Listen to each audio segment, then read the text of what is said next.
Nasa biyahe na tayo papunta sa Yunlong Park.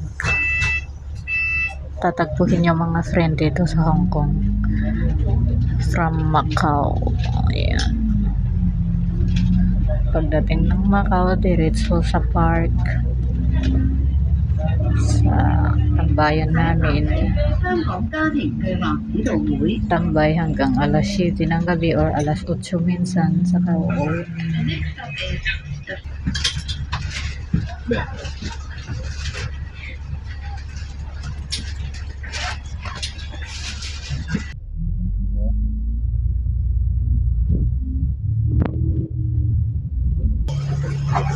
Ito na nga, nandito na tayo sa Yunlong, bababa na tayo. Dito pala ako sa taas ng bus sumakay. I mean, yung sinakyan ko kasing bus is up and down. So, dito ako sa taas niya.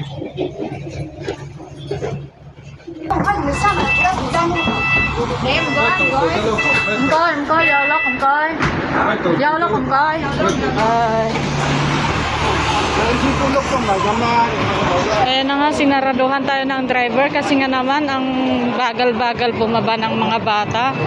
Tapos hindi pala sila lalabas. Sinaraduhan tayo ng driver. Buti na lang hindi pa umandar. Ayan. Nandito na tayo ngayon sa Yunlong.